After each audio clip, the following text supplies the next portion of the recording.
This 1998 Lexus ES300 has been quite the project. I've been working on it off and on for about 3 months, it seems like. Probably in reality it is 3 months. And what we have here is we have a car that has an all keys lost situation. And what that means for this car is it means another computer. Lexus designed it foolishly like that. Don't know why they did it. It's one part of a trend. Of course, this is an older car. It's part of a trend that manufacturers have in trying to protect their vehicles from theft.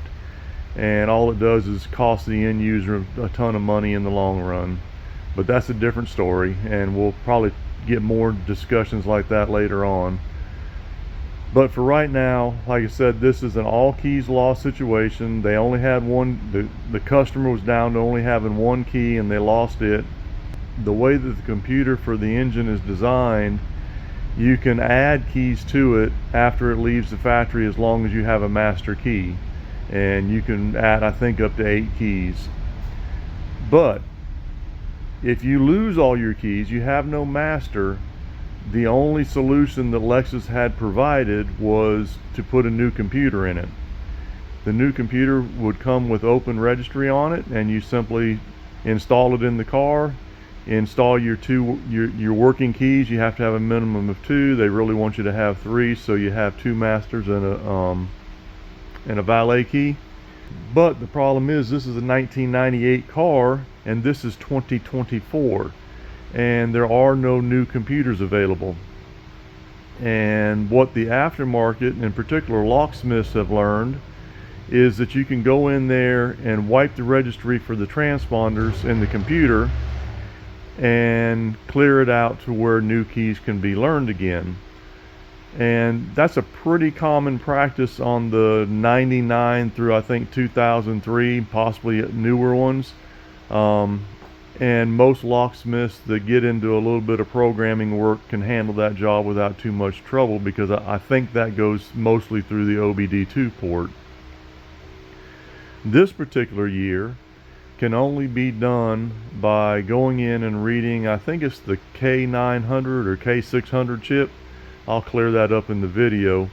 You read it with a special tool attached to your computer, you get the code out, and you find the transponder numbers and you clear those out to supposedly just clear them out to zeros.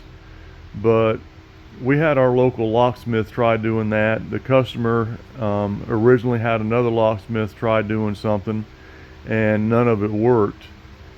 And I found a guy online on eBay.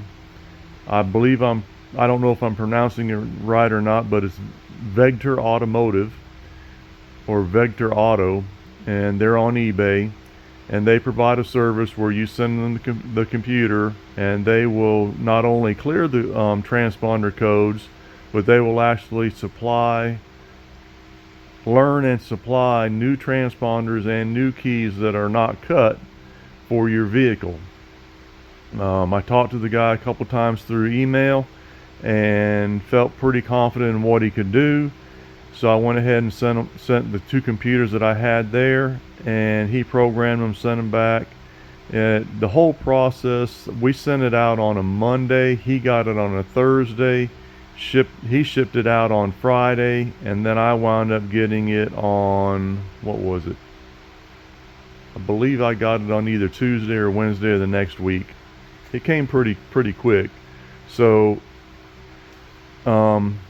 with the exception of having to have the keys cut, the process can go in as little as about a week and a half to 2 weeks.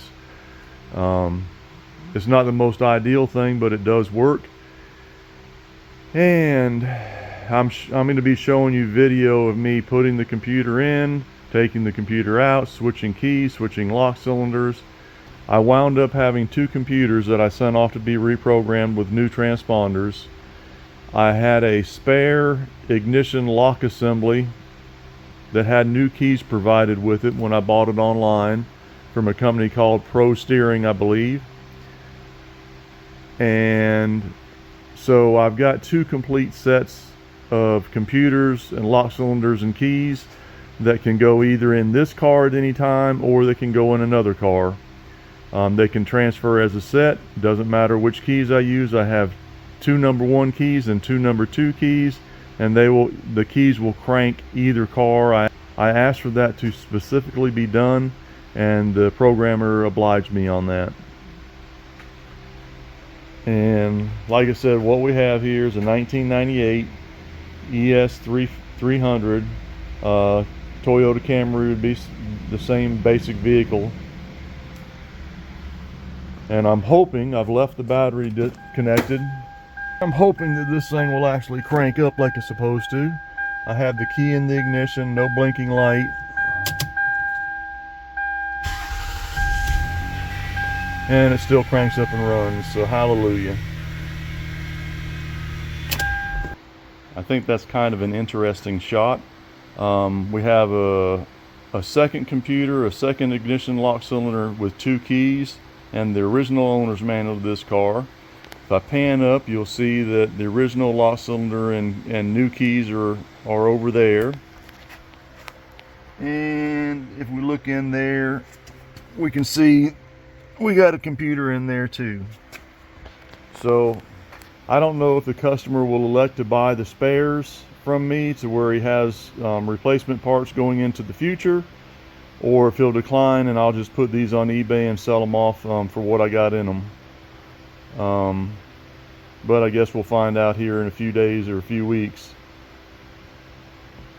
But like I said, I thought that was kind of an interesting shot. Spare lock cylinder and keys, spare computer, and the original owner's manual from 1998. I can't believe some of the things I had to go through. I probably should have never agreed to work on it. I wonder how many miles are on this thing. 206,097 miles. Yeah, I probably shouldn't even bother working on this car. But it runs good. And it is the main transportation for somebody. And they hope to get back to driving it soon. But in the meantime, I've got to finish figuring out all the screw locations and get this thing back together. I don't believe I'm going to waste your time watching me do that, because it'll take me a while, because I got to figure it out as I go.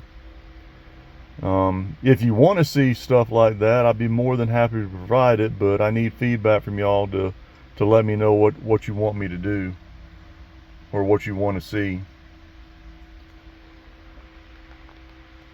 And let's see. I'm wondering if I explained everything enough about this car.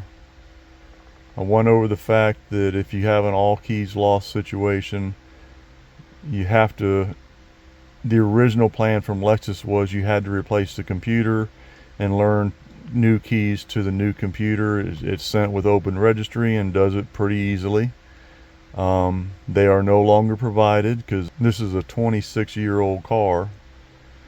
So you can't buy a new computer for it, which I think is an issue in this industry. If we're building cars good enough to last 26 years or longer, there really needs to be a source for new parts left in place. But those are discussions for a later date.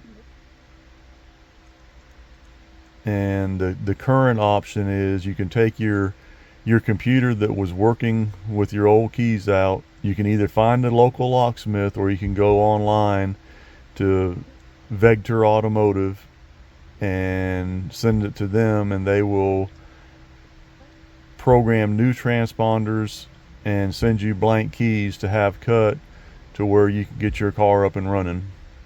And like I said, if the customer does not wish to buy the spare parts from me, if they don't wish to buy those spare parts from me, then I will be putting them online. You'll be able to buy the whole lock, stock, and barrel, and, well, you won't get the owner's manual, but you'll get those, the locks, you'll get the lock cylinder assembly and the computer there, and keys that are all matched to each other. I believe in the video footage that I have right now, I mentioned that there's a new transponder receiver there. That is not, it's just new keys and new transponders. The transponder receiver, the ignition switch, all that are used parts. And I hope all this is clear enough to everybody, and I hope that this makes sense and it saves somebody some time, money, and aggravation. I know it's been quite the ordeal to learn all the ins and outs about this, and I hate to say it, but one of the worst things that I had to deal with was a local locksmith that thought he knew what he was doing and had good intentions, but really cost me a bunch of time.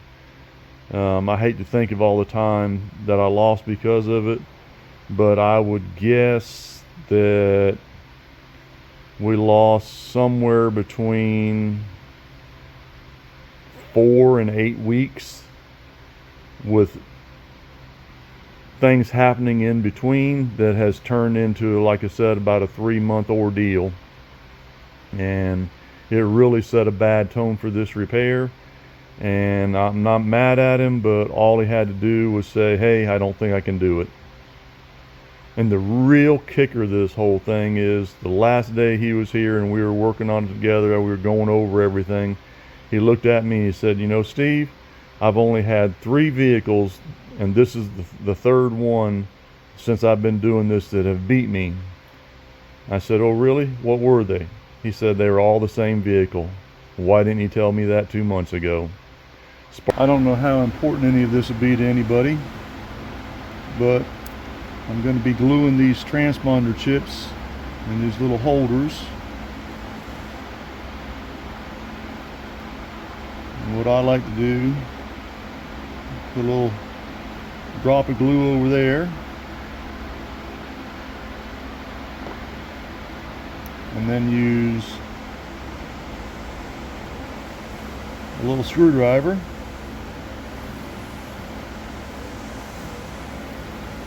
Put a little bit along that edge.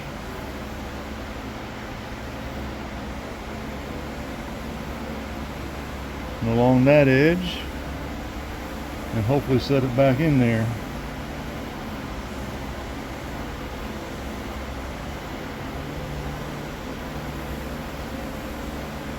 Without getting it stuck to my finger. This isn't working so good, is it?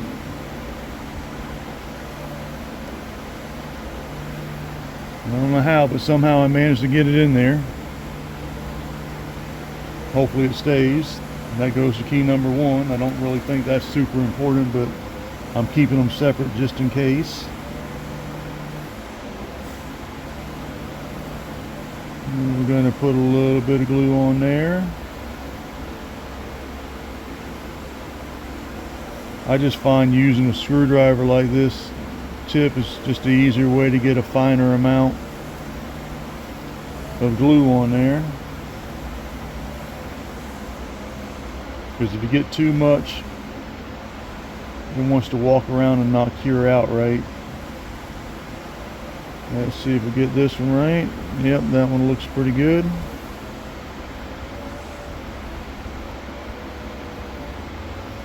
And that'll be key number 2. Check to make sure there's no excess glue on the outside of it, because I don't want this to be permanently glued inside the key. And also got to make sure that it's actually glued tight. Appears to be good to go. So we're going to stick this in key number 1 and got to get the direction going the right way for the curve of the key. I'm going to leave that most of the way in there, leave a little bit of room to pull it out if I need to. And like I said, that key is marked as number 1. This key will be number 2. I'm going to double check those edges, make sure there's no glue, there's no excess glue, and it appears to be stuck. Now we're going to stick it in there again, and it slides right in.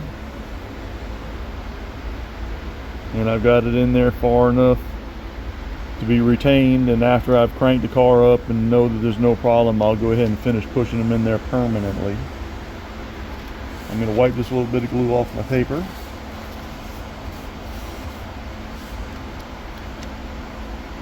It's amazing it didn't even soak through, did it?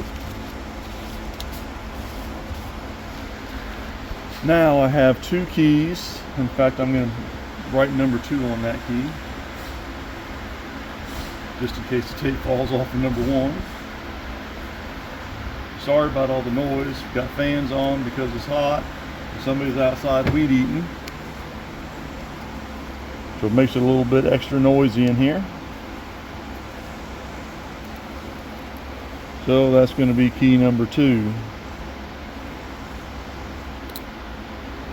Put my screwdriver back in my pocket.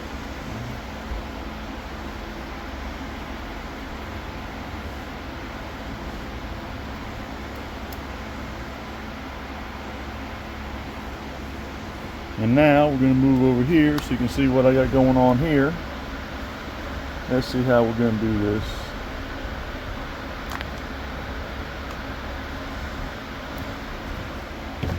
This, of course, is the ignition lock cylinder housing assembly. This is the key reader. It comes down and hooks into this box right here, which is a transponder amplifier. And hopefully you'll be able to read all those numbers on there. I had a real good vendor. I think his name was at let's see, I got the bag around here somewhere. Oh, Pro Steering Columns. Real good vendor. I asked him, told him I was interested in this, but I wanted the numbers to match, and the ones in his picture I couldn't read them fully. But he took the time to go ahead and read it, and it was the same exact numbers that I needed. So I went ahead and got it from him. And it seems, and he supplied it with 2 cut keys, no transponders.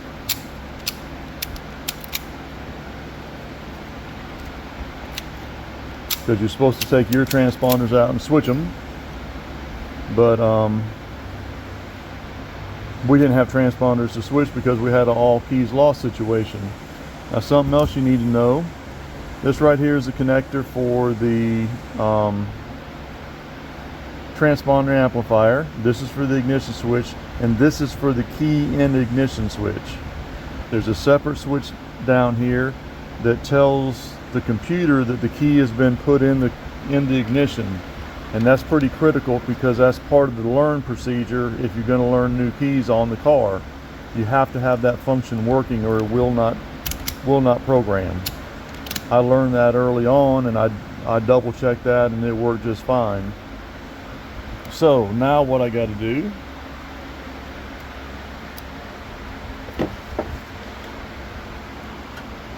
is I have another computer. That's the numbers that are on it. I can get a better, clearer description in the write-up for this video. But what I'm going to do is I'm going to take the car. I've got a computer in the car right now that's cranking the engine just fine. Ignition switch, keys, everything's just fine. And I'll take a quick video of that. But what I'm going to do is I'm going to take and put this computer in the car, and I'm going to put this ignition switch. I'm going to plug up these 3 connectors, and I guess I might as well plug up that. You know, that might be the key in. No, I think that's the key in switch right there, the white one that goes down to the gray column, or the gray things. I'm not sure what this is. I'll hook it all up just to be sure. But I'll hook all that up, install this computer, and make sure the engine cranks and runs with this computer and key system. Computer, make sure the engine cranks with this lock cylinder, the brand new keys with transponders, and this computer.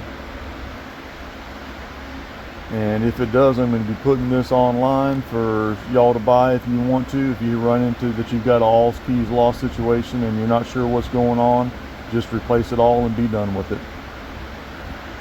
I don't know how much this will affect things, but these are the transponders a local locksmith tried to use and was unsuccessful using them. He also tried a set that were slightly shorter.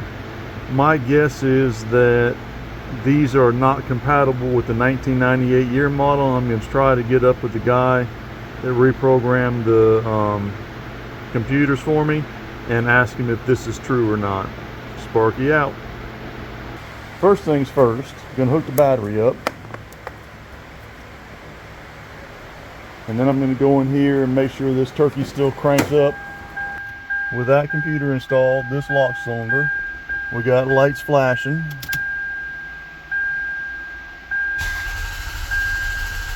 And that makes me feel terrible.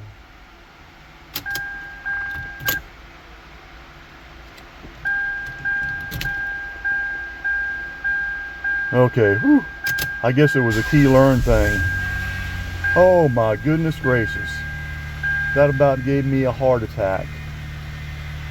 So apparently if you take the battery loose for this thing from any length of time, it takes a second or two. You have to take the key in and out for it to learn it.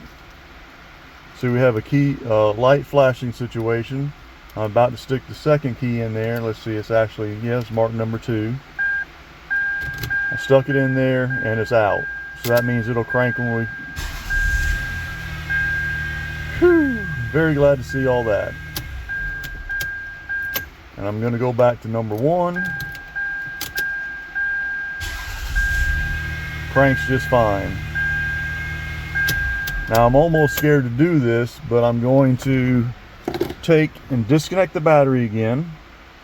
I'm going to disconnect that computer. I'm going to disconnect this ignition switch assembly, and I'm going to connect the stuff in it that I had over there at the bench, and then hook the battery back up and make sure that one cranks and runs the engine. Okay, here goes nothing. Replacing the computer.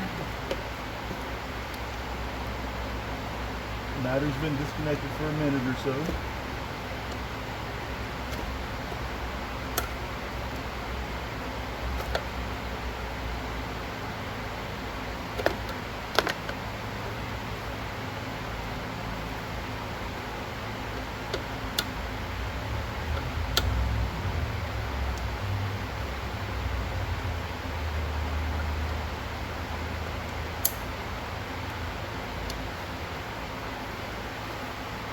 All right, that computer is in there.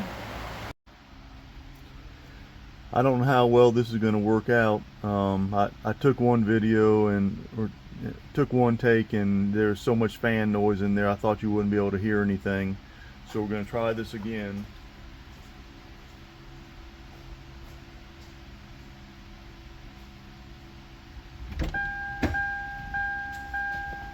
And key is in the ignition, and what I've done is I've installed the second ignition switch assembly with the new transponder amplifier, new transponder reader, and a new set of keys.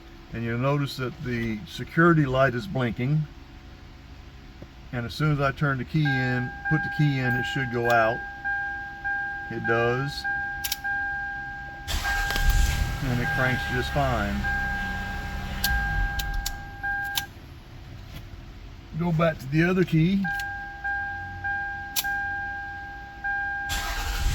Same thing, cranks just fine. Now the test that I want to do to see if it was done the way I asked it to be is I'm going to unplug this switch and put the original one back in. Shouldn't take me just a minute to do this, I think.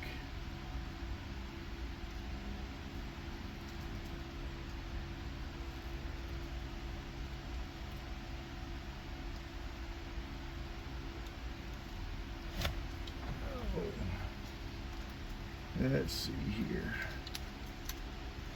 The angle dangles are different, so it's hard to kind of figure out what to do here.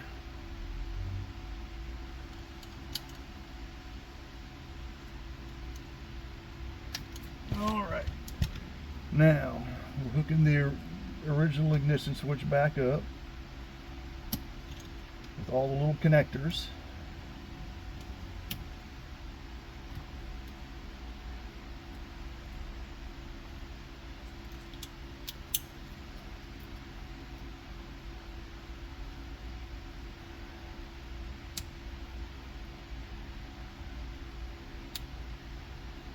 And see that light lit up now. So what I'm going to do now is I'm going to take my other set of keys. See, they're tied together. These are separate. They're still all 4 keys. And this set of keys, see, this is blinking right now. When I put it in, it should go out.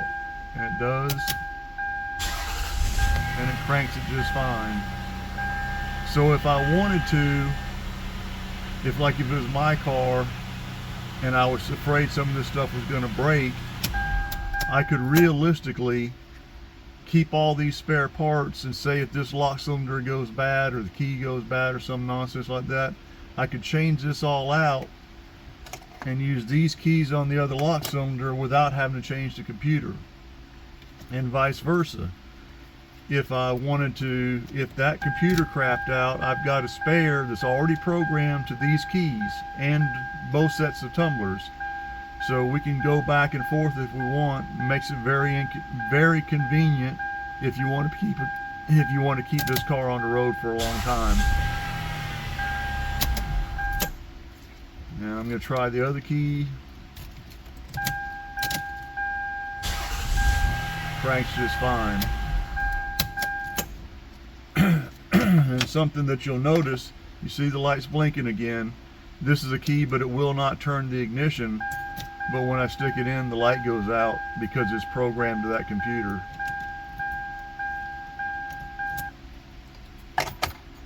So, I think I've got all this stuff documented now. We're going to go back over a couple things in the notes and make sure, and then we'll go from there. Hopefully I'll get a video together and y'all can understand this, and I'm going to put a definite note and a write-up in the description for the company that I sent this to have the transponders learned to the computer in an all keys lost situation for a 1998 Lexus ES300. I sincerely hope this helps someone out there, and I hope I can explains everything. One other tidbit I did in the process of checking this out with this transponder amplifier, there's there's actually 5 wires, power and ground, both of those were present, and there was what I would suspect is a transmit, a receive, and then a code line on the amplifier, and I hooked the oscilloscope up to it, and I had 2 of the 3, but not all 3.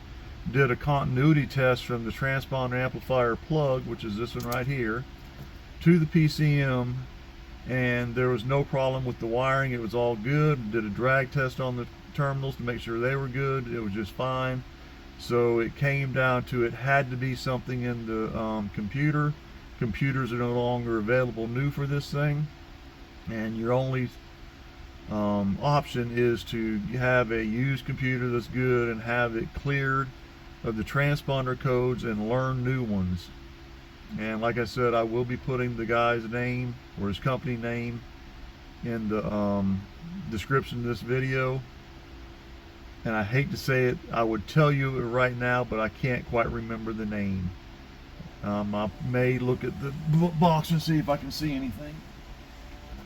And actually the name is either Vegter or Vegter Automotive. I'm thinking that's Vegter Automotive, and they are in Florida.